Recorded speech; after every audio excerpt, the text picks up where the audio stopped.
When I bought my car, it came with Bridgestone tires from the factory. Brand new car, brand new tires, straight from the manufacturer. I figured that was a good thing. The people who built the car picked the tires. They know what fits best. Makes sense, right? Those tires were completely worn out at 28,000 miles. A tire rated for 50,000 miles, gone in 28,000.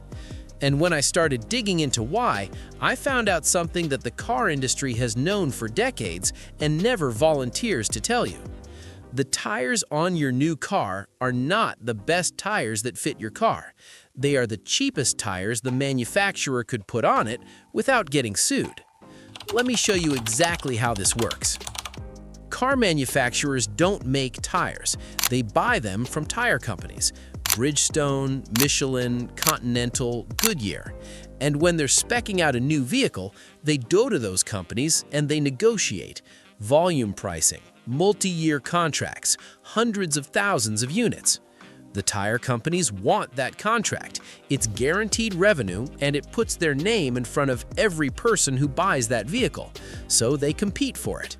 And when companies compete on a contract that's going to be decided largely on price, the product gets value engineered down. That's the polite way of saying it gets made cheaper. The tire that ends up on your car is called an OEM tire, Original Equipment Manufacturer. It is a version of a tire that was specifically designed and built to win that contract. Quieter ride, softer feel, decent fuel economy numbers for the EPA test cycle. All the things that matter during a test drive or a government efficiency test. Long-term wear, wet weather grip, real-world durability, those things don't show up on a window sticker, so they're not the priority. Here's a specific example that illustrates exactly what I mean. The Michelin Energy Saver AS is a popular OEM tire. You'll find it on a lot of Honda, Toyota, and Hyundai models from the factory. It's a Michelin, so people assume it's good. Michelin makes great tires. But this specific tire, the OEM version, has a treadwear rating of 400. The consumer version of a comparable Michelin tire, the Michelin Defender T+H, has a treadwear rating of 800. Same brand, similar name, completely different tire. The one you can buy at a tire shop lasts roughly twice as long as the one that came on your car. That's not a coincidence. The OEM version was engineered to hit a price point and a ride quality target. The consumer version was engineered to be the best tire in its class because Michelin is competing for your money directly, and they know you'll look at reviews. When the car manufacturer is the customer, you are not the customer. You're downstream, and the product reflects that.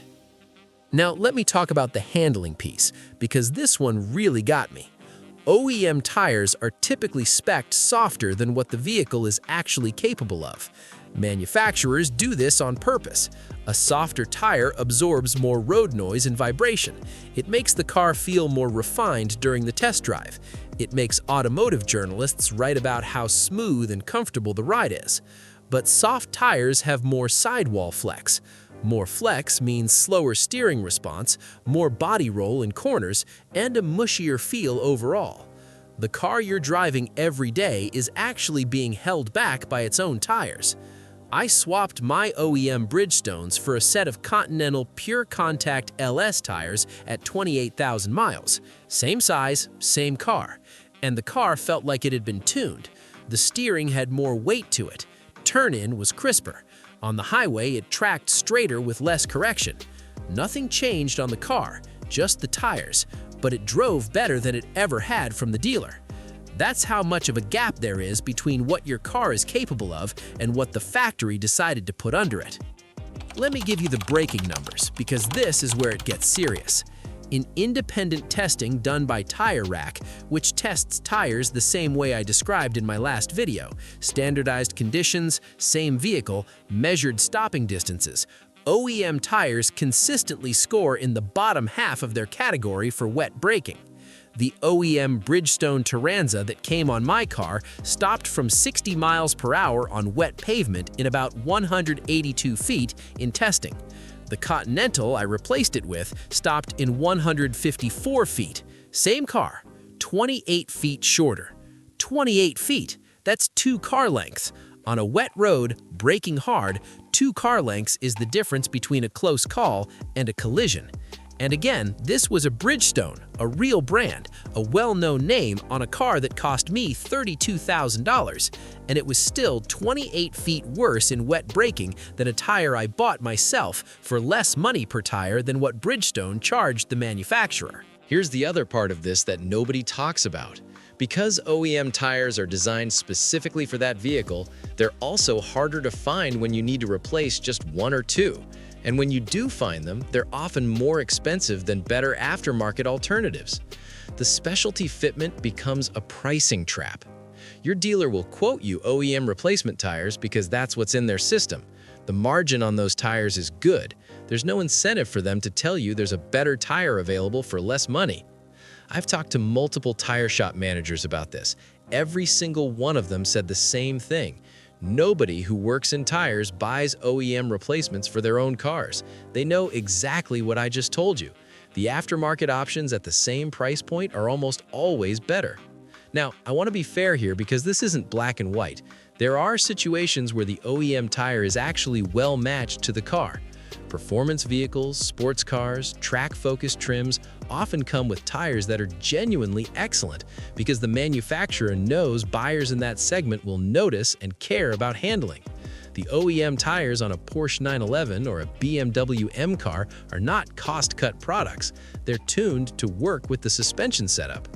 Also, some luxury brands put real effort into NVH, noise, vibration, harshness, and the OEM tire is specifically chosen to minimize cabin noise in a way that an off-the-shelf replacement might not replicate exactly. If absolute silence is the priority, sometimes the OEM tire is actually the right call. But for the vast majority of mainstream vehicles, sedans, SUVs, crossovers, trucks, the OEM tire is a compromised product, and you are not obligated to replace it with the same thing. So here's what I actually recommend. When your OEM tires wear out, don't walk into the dealer and ask for the same ones. Go to Tire Rack or Consumer Reports and look up the top-rated tires in your size category. Filter by wet braking score, set a budget, buy the highest-rated tire that fits it. In almost every case, that tire will have better wet grip, better tread life, and better real-world performance than what came from the factory, and it will probably cost you the same or less per tire. The one metric that matters most is wet braking distance. That number tells you everything about what the tire is actually made of. Ignore brand names, ignore what the dealer says. Just look at the wet braking number and buy accordingly. Your car was engineered to be better than the tires it shipped with. Every car is. The manufacturer made a business decision. You don't have to live with it. Next video, I'm going to go through the top 5 tires that consistently beat their OEM equivalents across the most common vehicle categories. If you've got a Honda, a Toyota, a Ford F-150, or a mid-size SUV, that video is going to save you real money. Subscribe so you don't miss it. And if this one changed how you think about what came on your car, hit like. It helps more than you know.